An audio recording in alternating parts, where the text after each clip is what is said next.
Welcome to Leading with Empathy and Allyship, where we have deep, real conversations to build empathy for one another and to take action to be more inclusive and to lead the change in our workplaces and communities. I'm Melinda Epler, founder and CEO of Change Catalyst and author of How to Be an Ally. I'm a diversity, equity, and inclusion speaker, advocate, and advisor. You can learn more about my work and sign up to join us for a live recording at ally.cc.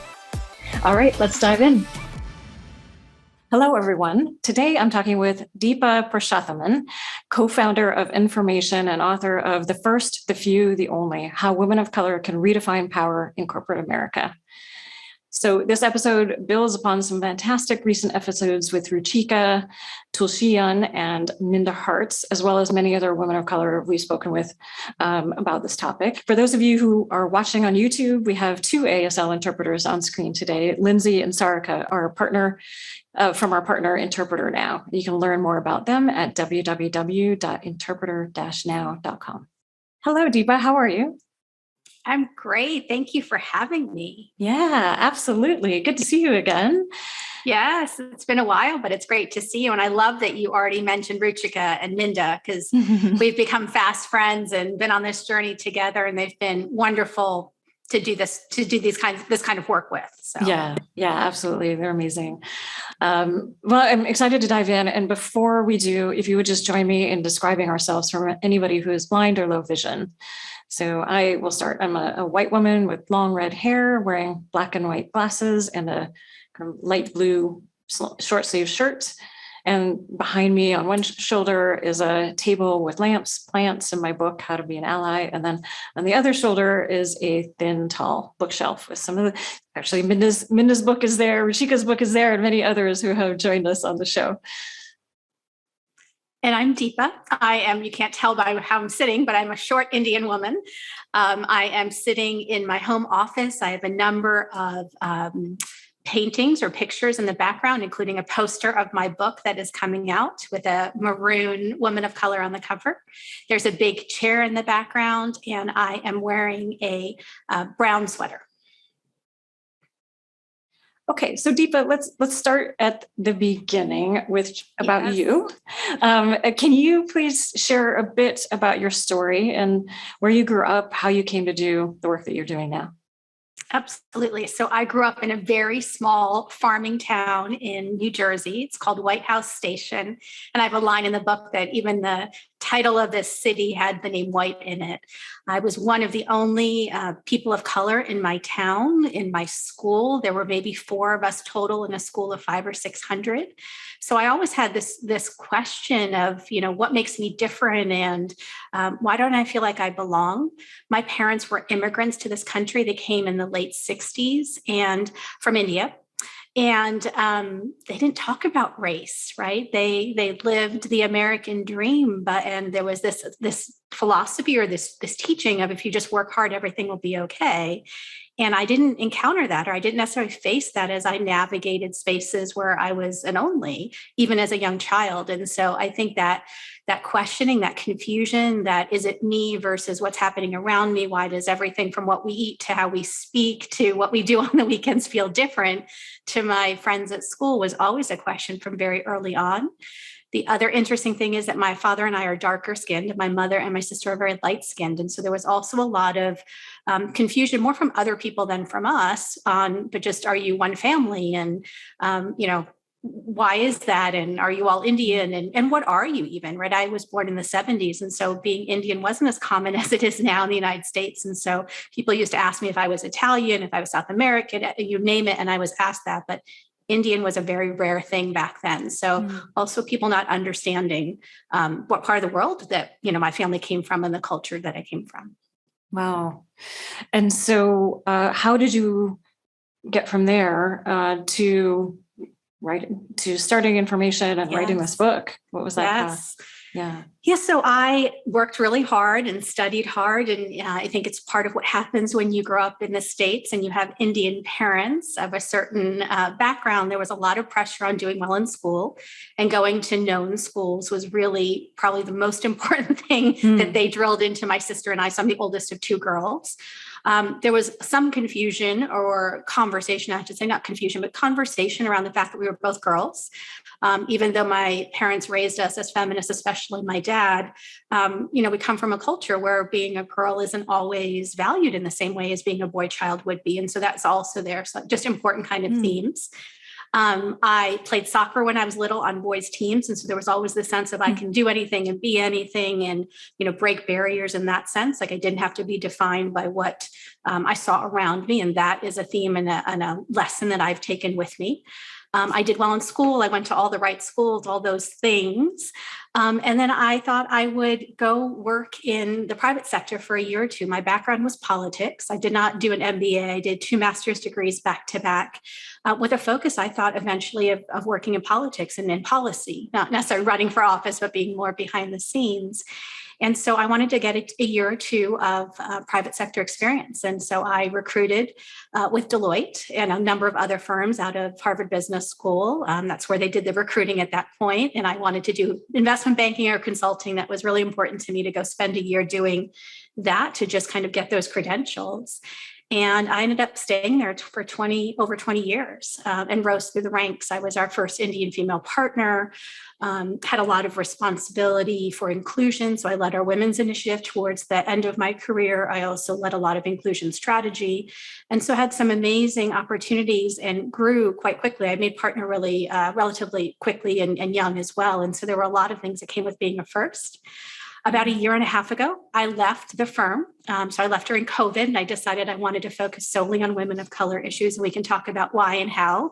And in the last year, I have written this book that comes out shortly and also launched nFormation. So my total work now is focused on helping women of color rise and thrive in the workplace. Awesome. And who is the book for? Is it written for women of color? It is. And I love that question, Melinda, because I was just sharing with someone earlier today. I wrote the book for women of color. I was very intentional about that because as someone who navigated spaces in corporate America, I didn't see people that look like me. I didn't see leaders that look like me. I wanted to write a book that I wish I had had when I was coming up in the firm. And so it's very much written for women of color. But what I'm finding is that it's mostly allies who are showing up to date, really wanting to read it, really leaning into it. A lot of white male leaders reaching out, asking me, how can they do better? And have never seen the volume of stories. So one of the interesting things about this book is I interviewed 500 women of color and I've tried to put as many stories as I could in the book. So it's not one story per chapter, there's multiple stories. And so I think what I'm finding and the feedback I'm getting is the volume of stories is surprising to a lot of leaders because there's no denying how the experience for women of color is different, just in the volume and the totality of what I'm able to demonstrate with the number of stories. Yeah, absolutely. Yeah, I think there's a lot of power and I talk about in my work on allyship, I talk a lot about to be a better ally, step into spaces, step into books and events that are created for people who aren't like you. Because you can learn so much in that space too. Yeah, and it's is obviously very important and very the healing and the work that you're doing, particularly for women of color. So, yeah, absolutely. So I'm excited to see that. It's a little bit of a surprising turn of events. Just again, the volume of who is showing up and the discrepancy in number, but I also think as it comes out and more women of color read it as individual readers, I think that's also where it'll maybe balance out a little bit. I mean, it's just been interesting to see, who's sitting in podcast seats and who are the journalists and who's calling. I mean, that's part of, I think, the conversation around the book, right? Who is sitting in those seats asking the questions? Just right now, I think in the world that we live in,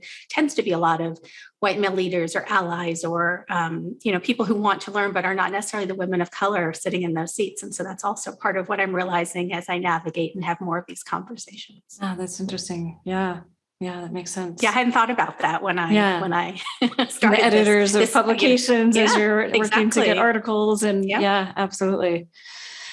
Yeah, the structural changes that need to happen as well. Yeah.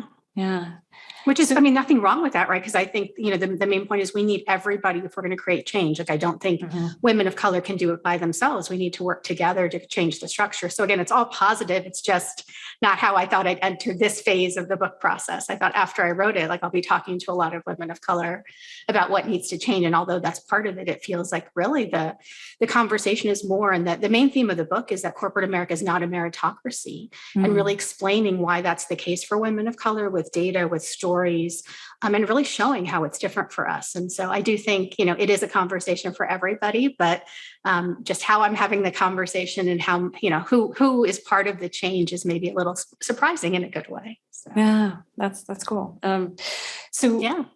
Many listeners and watchers on YouTube have probably found themselves as the first, the few, or the only in the room. Especially as women rise in organizations, we're increasingly likely to be the only or the few as we rise up in those organizations. I certainly have found myself in that position, and it changed the trajectory of my career substantially due to the daily messages of microaggressions and exclusion and that trauma. And this is especially the case, of course, for women of color who live in and work in majority white spaces and usually experience being the only far earlier in their lives, right? As you write in your book, a lifetime of not belonging. So let's talk about healing. How do we heal from those scars and really shed the messages that harm us? What are some ways to do that? Yeah, absolutely. I think the first step is really allowing ourselves to acknowledge that the structure does show up differently. I think what's been so interesting in my own work, and part of why I wrote the book was because I felt alone, and I felt, alone as I navigated. And so as I was late in my career and deciding if I wanted to leave, I started gathering women of color. I started doing that one-on-one, eventually with my business partner who you've met, Goddess.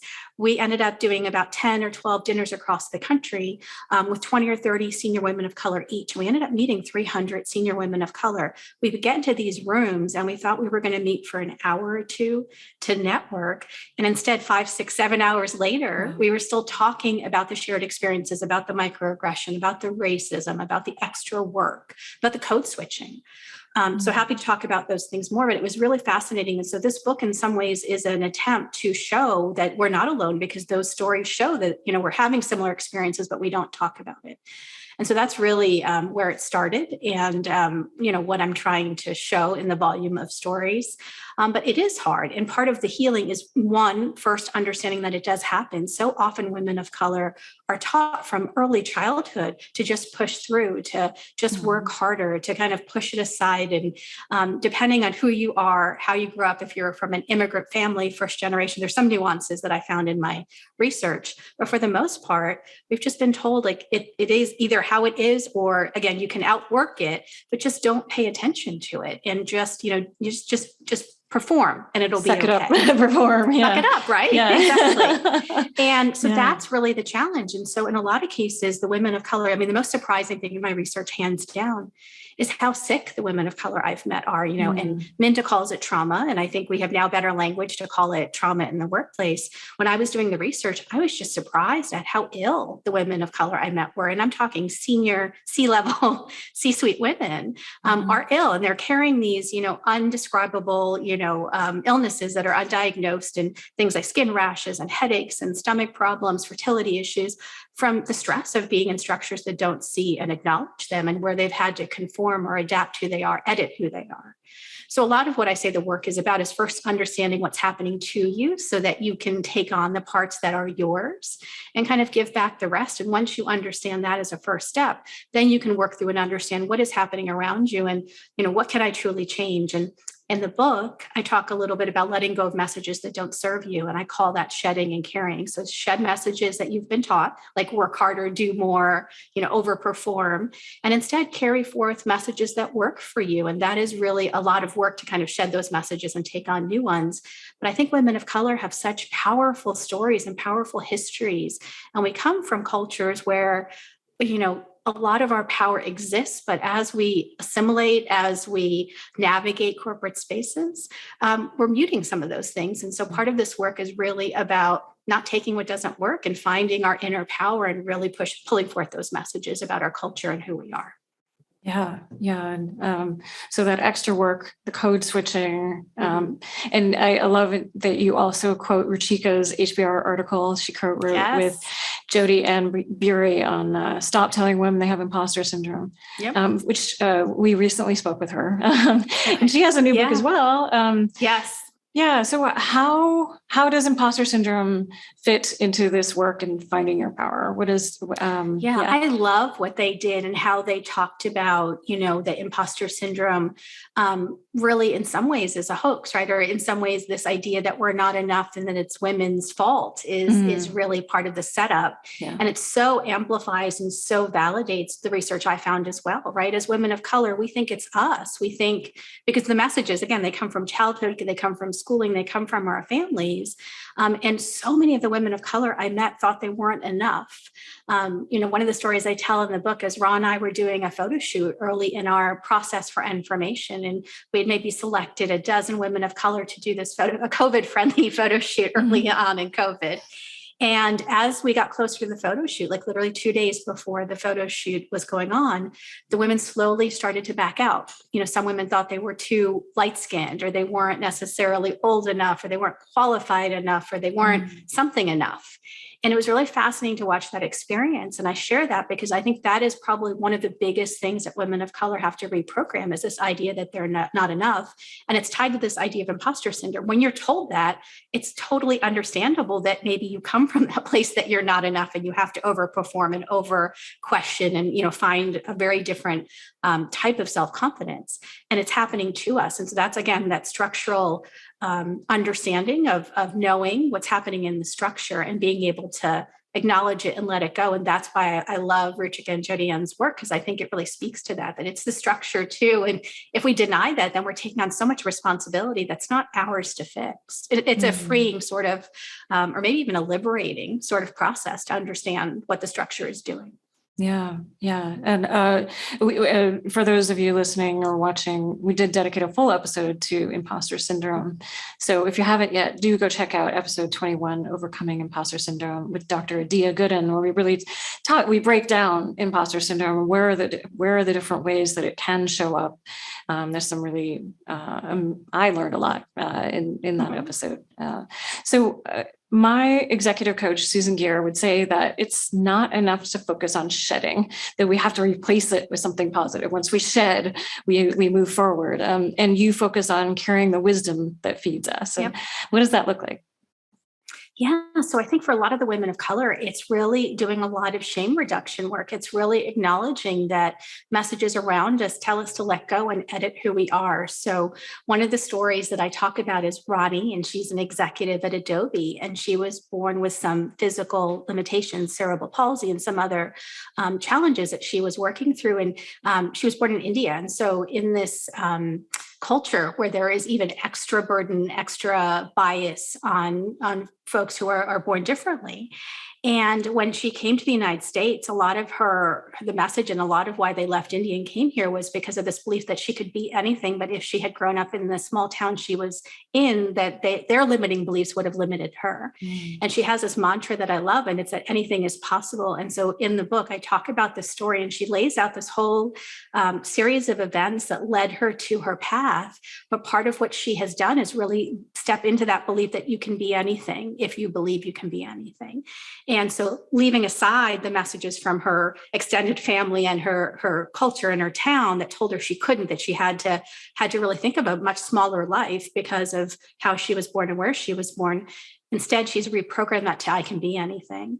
Another example of a story that I love is this a woman named Lisa, and she was a senior partner in a large firm and left to start her own company called Gravitas.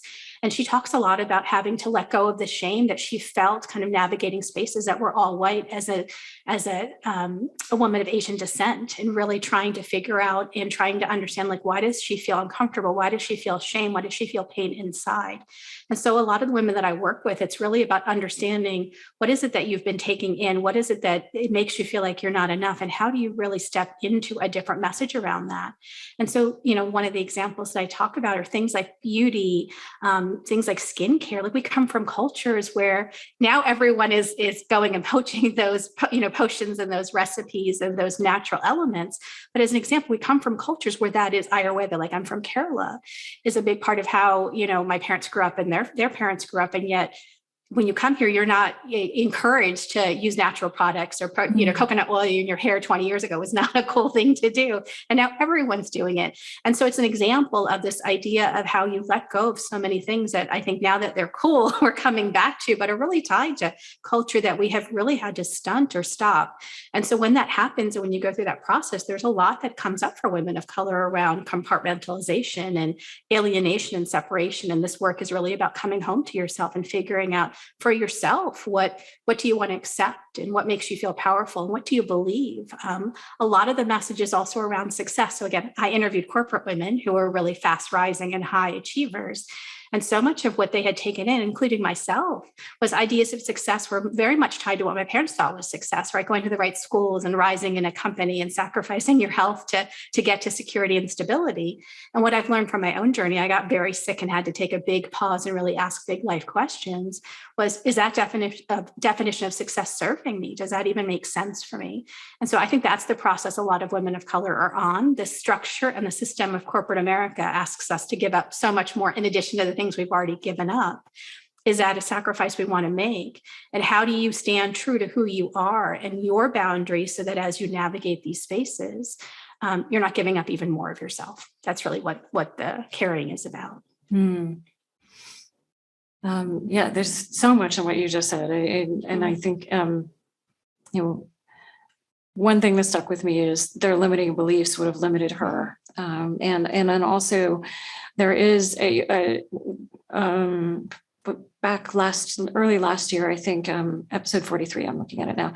I talked with Two Eagles Marcus, and who's Indigenous and grew up completely separating from his Indigenous identity, and is now kind of working to get that back. And that is something that we don't talk very much about, is that disconnection and that healing process to kind of reconnect with your culture.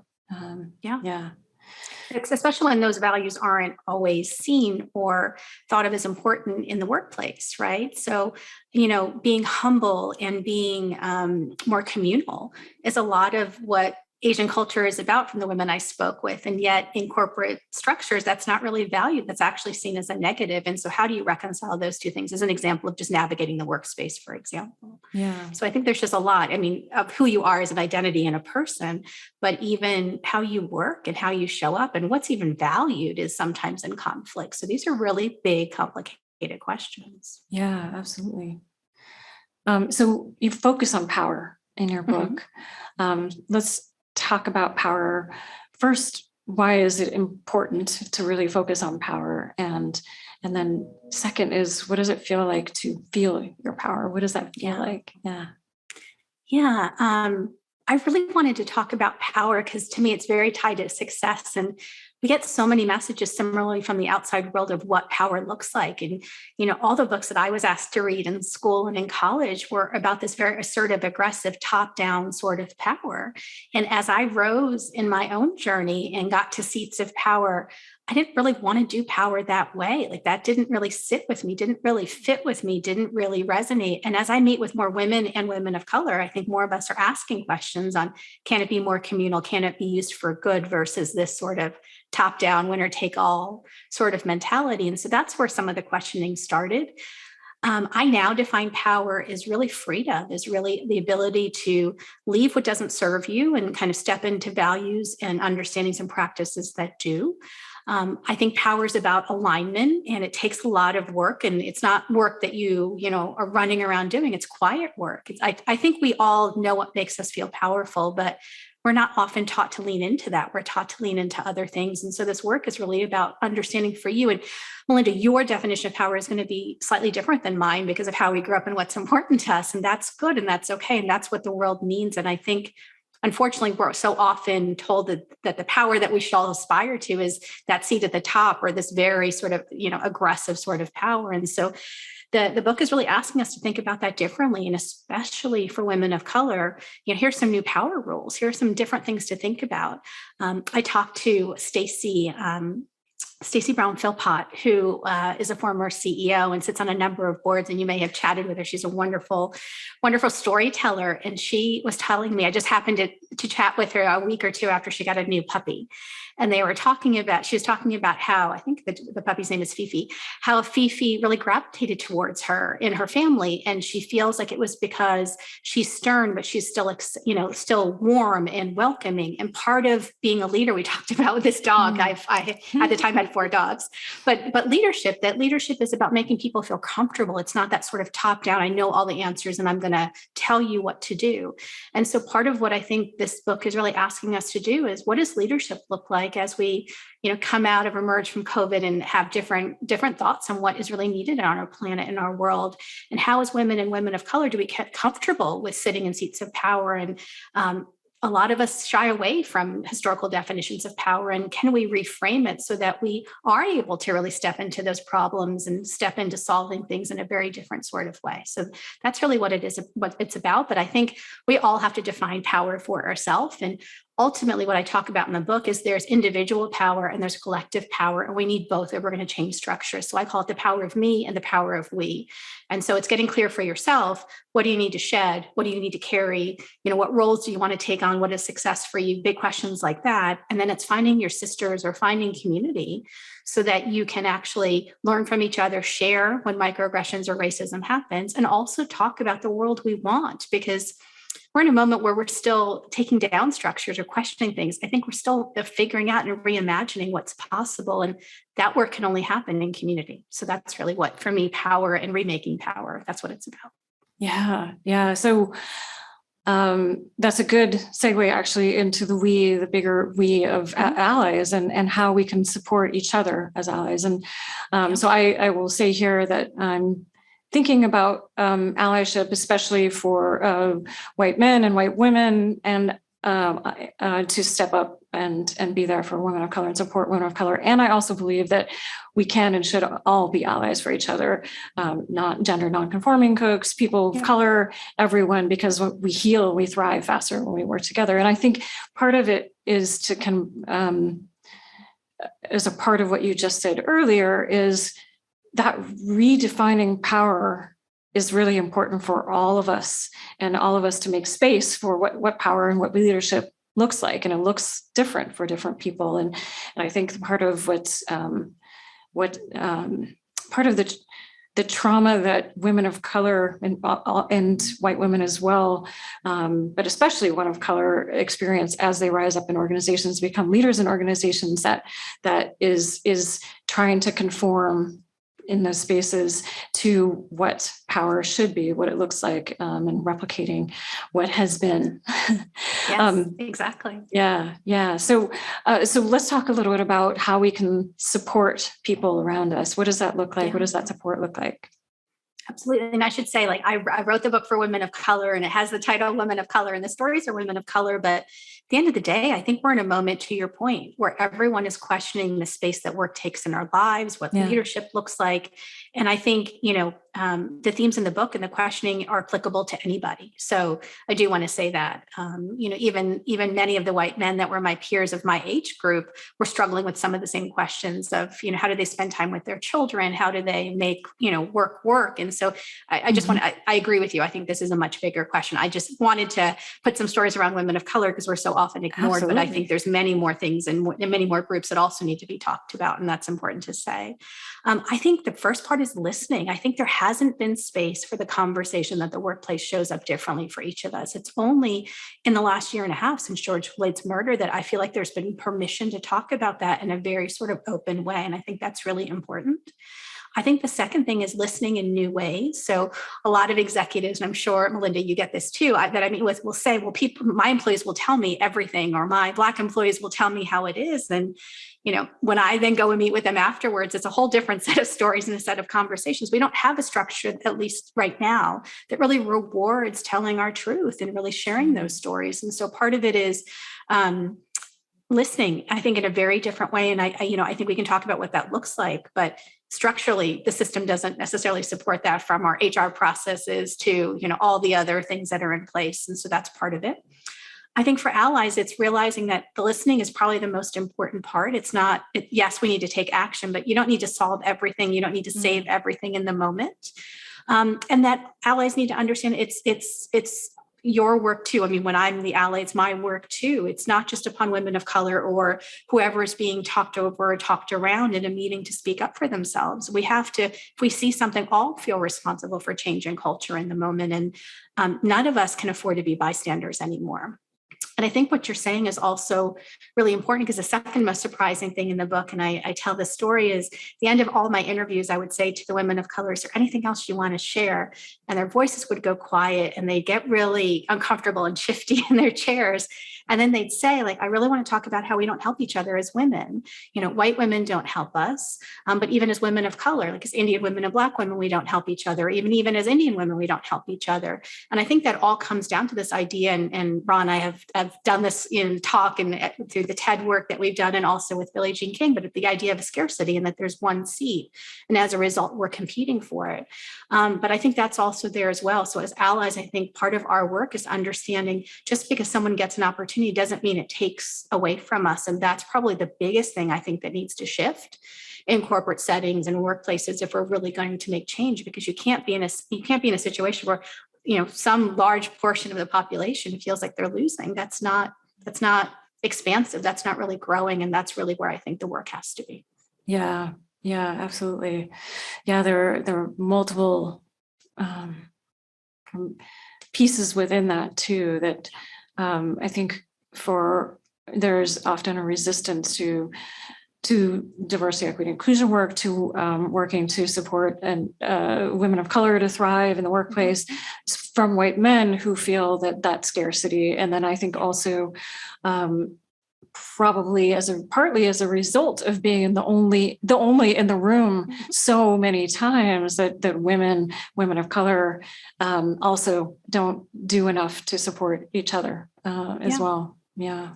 And part of what I want us to ask is, who told us there's one seat, right? If there's 12 seats, like, why is there only one designated for a woman, or, half of one designated for a woman of color? Where did that come from, right? And that's part of the reprogramming we have to do. What do we think of as a leader? I have this exercise in the book of, like, think of a CEO or think of a leader. And unfortunately, like, when I was doing that to myself early on, I would think of a white male executive in a power suit, because we've all been taught that. And so part of the work is also us reprogramming the number of seats and what we think leadership looks like. So I agree. Yeah, absolutely. So as it's come up a couple of times in our this is not the first conversation that we've had. And anybody who's listening or watching the first episode where we talked with the amazing Ron Gaddis is episode 30 on supporting women of color in the workplace. So if you haven't listened to it or watched it, go ahead and check that out. And I was thinking about that, and I believe it was actually the day before I finished writing my book. I was sequestered in an Airbnb, and I was like frantically writing, and I was like, oh wait, I have to do this. We have this podcast episode, and then I went right back to writing again, and then wrote through the night, and then turned my manuscript in the next day.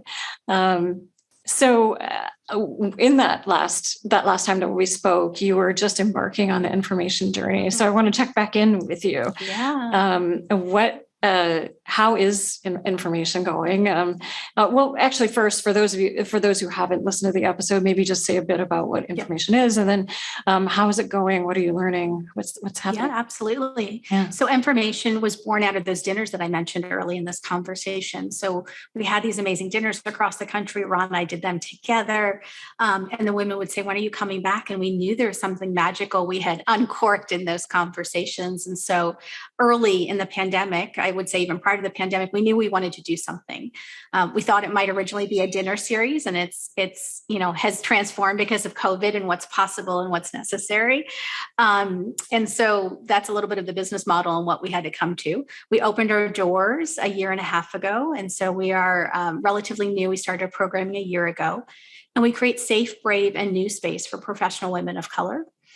What that means is we do classes, we do safe space conversations, we share, there's an active, online component to what we do. And what's been amazing is just a quarter in, we polled the women to see how they were feeling. And almost a quarter of them had asked for bigger jobs, more responsibility, bigger pay, just as a result of being community. And it's not anything magical that Ra and I did. I think it's just that they saw each other and felt like we can ask for more, we can do more. So I think there was some magic in what you did too. Thank you. I'd like to believe so too. So we always end with a call to action. So Deepa, if there's one action that you wish people would take after listening to our conversation, what is that one action? I want them to make space to listen to the stories of women of color. When we say it's different, I want you to ask why and then just listen. I also want people to understand and believe that we can change the structure if we do it together. And I love this story that I was told in the line in the story. I was meeting with a lobbyist, a Black lobbyist, and she was saying to me, anything that's been created or anything that's done can be undone. And I just love that. And I think it's how we have to think about things. I think so often we feel beaten by the system or by the structure.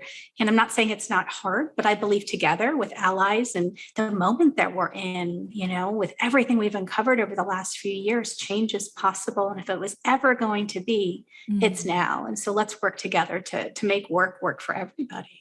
I love that. I love that. And I will take a cue from your own interviews and ask you one last question, which is, Is there anything else that we haven't covered that you really think is important to get across? I just think maybe having more grace with each other. I interviewed a number of psychologists and a number of therapists as I was doing research for my book. And the one thing that I didn't know before, it makes sense, but I just didn't put two and two together, is it's one thing to know that racism or microaggressions are happening, but it's another thing to finally be told that they're happening and for there to be space to kind of acknowledge it and let your body feel it. And so I think what a lot of women of color and people are going through is before it was maybe an outward or outside thing. And now we're letting it come in and we're realizing that it's really affected us. And so it's just really having grace with each other and understanding how deeply affected certain people are, certain groups are. And I just think we have to be more thoughtful, helpful, and want to work together right now more than anything, but just really understanding that moment that we're in right now. Like it's different to know something and it's then to feel it. And I think that's really where the space we're in or the timeline we're in now, people are feeling it. And so that's a different sort of energy and a different sort of process. Yeah. Thank you. Thank you for this conversation. Thank you for the work that you do. I appreciate you. Thank you. Thank you for being such an amazing ally and having these conversations, because I think we need to have more of them if we're going to solve what we need to solve. So thank you too. My pleasure. And absolutely agree. Absolutely agree. More conversations, more action. So where can people learn more about your book and your work? Yeah. So if you can go to Deepa Puru, so DEEPA, PURU.com. There's information about the book, information about nFormation, all the speaking, everything that's coming. So everything is there. Awesome. And as I mentioned, this is our second conversation with Deepa. So if you missed the first, go check out episode 30 on supporting women of color in the workplace. And again, you might also check out episode 21 on overcoming imposter syndrome with Dr. Adia Gooden. So thank you again, Deepa, and thank you all for listening, and please take action. Thank you. To learn more about this episode's topic, visit ally.cc. Allyship is a journey. It's a journey of self-exploration, learning, unlearning, healing, and taking consistent action. And the more we take action, the more we grow as leaders and transform our communities. So what action will you take today? Please share your actions and learning with us by emailing podcast@changecatalyst.co or on social media, because we'd love to hear from you. And thank you for listening. Please subscribe to the podcast and the YouTube channel and share this. Let's keep building allies around the world. Leading with Empathy and Allyship is an original show by Change Catalyst, where we build inclusive innovation through training, consulting, and events. Appreciate you listening to our show and taking action as an ally. See you next week.